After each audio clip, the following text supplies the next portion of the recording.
हरि बाबू चिंतामग्न से चिकसाना थाने की ओर बढ़े जा रहे थे। 70 वर्षीय हरि बाबू देखने में इतने बूढ़े नहीं लगते थे, लेकिन पिछले 5 महीने से वे एकदम से बुढ़ा गए थे। जवान बेटे के अचानक गायब हो जाने का गम कम होता है क्या? रोज एक जवान बहू और पोता पोती सामने आते हैं तो छाती भूकंप से दर के पहाड़ की तरह चटक जाती है। न जाने कौन सी शक्ति ने उन्हें रोक रखा था, वरना घर के हालात देखकर भी कोई भी इंसान पागल हो सकता था। और हर बार की तरह इस बार भी थानेदार ने वही रटा रटाया जवाब दे दिया। बाबूजी, आप क्यों नाहक परेशान होते हैं और हमको भी करते हैं? कोई भी सुराग नहीं लगा अभी तक आपके लड़के पवन का। जैसे ही कोई खबर मिलेगी सबसे पहले आपको ही बताएंगे। मगर एक पेच है, आप कहते हैं कि उसकी किसी से कोई दुश्मनी नहीं थी और उसका कोई प्रेम प्रसंग भी नहीं चल रहा था। लूटपाट के भी कोई निशान नहीं मिले हैं घर में। आप कहते हैं कोई चिंता फकीर की बात थी नहीं। जवान सुंदर सी पत्नी ही है उसकी और एक बेटा था और एक बेटी भी है। काम धंधा भी ठीक ठाक ही था। फिर घर से भागने का कोई कारण समझ में नहीं आ रहा है। कहीं ऐसा तो नहीं है कि उसकी घरवाली का कोई चक्कर किसी से चल रहा हो और तुम्हारे लड़के को उसका पता चल गया हो, उसकी पत्नी और उसके आशिक ने उसे ठिकाने लगा दिया हो? इंचार्ज रंधावा सिंह ने संदेह प्रकट करते हुए गहरी निगाह पर हरि बाबू पर डालते हुए कहा। इंचार्ज की बातों से हरि बाबू को बहुत ठेस लगी। पुलिस वाला है तो क्या कुछ भी बक देगा? मगर उनके वश में होता तो वे इस बेहूदगी पर वहीं इंचार्ज को एक थप्पड़ रसीद कर देते। आखिर ऐसे शब्दों का प्रयोग करने की उसने हिम्मत कैसे कर ली? मगर हरि बाबू मौके की नजाकत भांपकर चुप ही रहे और धीरे से बोले, साहब, मुझे मेरे बेटे से भी ज्यादा भरोसा मेरे बेटे की पत्नी सीमा पर है। आज के इस घोर कलयुग में वह सती सावित्री की तरह पतिव्रता, अन्नपूर्णा और सुशील गृहिणी है। एक बार मैं अपनी सगी बेटियों पर चाहे विश्वास करूं या नहीं, मगर मैं अपनी बहू सीमा पर अटल विश्वास करता हूं।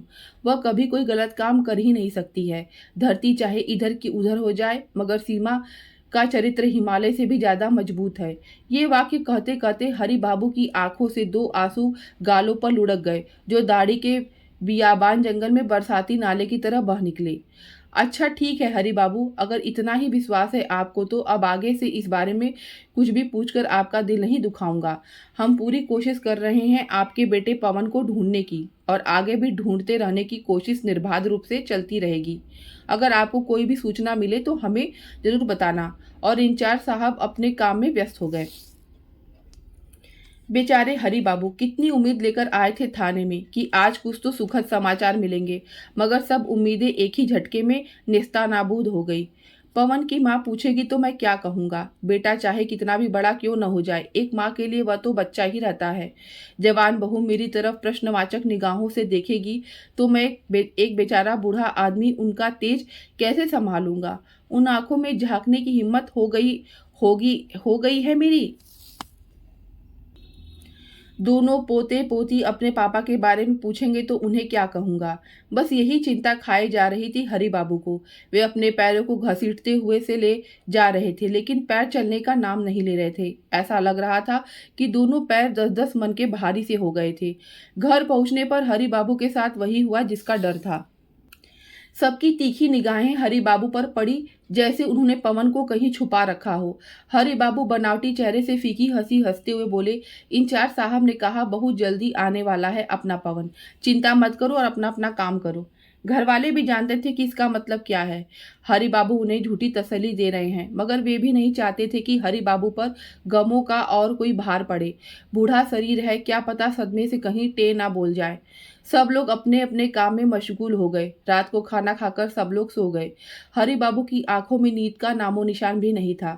पवन के साथ बीते हुए दिन एक फिल्म की तरह उनकी आंखों के आगे से चलने लगे। कैसे उसे पढ़ाया लिखाया, कैसे उसकी शादी सीमा के संग हुई। शादी के 10 साल हो गए थे। कैसे पोता कार्तिक बेटा पैदा हुआ और बाद में पोती कृतिका भी पैदा हो गई। पवन अपने बीवी बच्चों को अपने काम धंधे कांड दिल्ली ले गया था। कितना खुश थे सब लोग। 2020 में अचानक कोरोना महामारी आ गई और पवन का सारा काम धंधा ठप हो गया। तब उसने ही पवन को बच्चों के संग अपने गांव बुलवा लिया था। पवन ने गांव में ही काम धाम शुरू कर दिया। फिर से जिंदगी पटरी पर आ गई। पर अचानक एक रात पवन गायब हो गया। आज 5 महीने हो गए हैं पवन को गायब हुए, मगर कोई सुराग हाथ ही नहीं लग रहा था।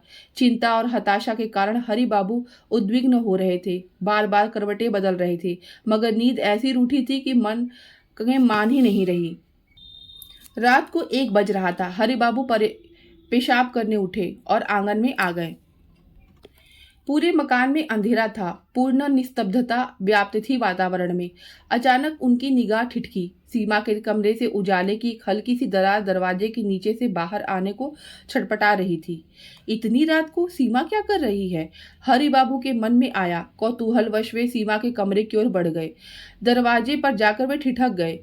उसके कमरे से अजीब सी आवाजें आ रही थी। गौर करने वाली बात यह थी कि ये आवाजें औरत और मर्द दोनों की थी। उन्होंने धीरे से दरवाजा पुश किया, मगर वह अंदर से बंद था। हरि बाबू ने देखा कि खिड़की थोड़ी खुली हुई है। वे खिड़की के सामने चले गए और अंदर की ओर झांका। चूंकि लाइट जली हुई थी, इसलिए कमरे का सारा दृश्य साफ साफ नजर आ रहा था। अंदर का दृश्य देखकर हरि बाबू जड़वत हो गए। सीमा बिल्कुल निवस्त्र थी और किसी मर्द के साथ आपत्तिजनक अवस्था में थी। हरि बाबू के मुख से एक चीख निकल गई। घबराकर सीमा ने खिड़कियों की ओर देखा। सामने ससुर को देखकर वह सकते में आ गई। उसने झट से बिजली बंद कर दी। थोड़ी देर में सीमा कपड़े पहनकर कमरे से बाहर निकली और हरि बाबू के पैरों में गिर पड़ी।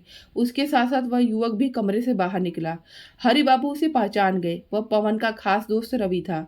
हरि बाबू को वह नजारा देखकर अपनी आंखों पर विश्वास नहीं हुआ, मगर जो सच था सामने था। सीमा त्रिया चरित्र करने लगी।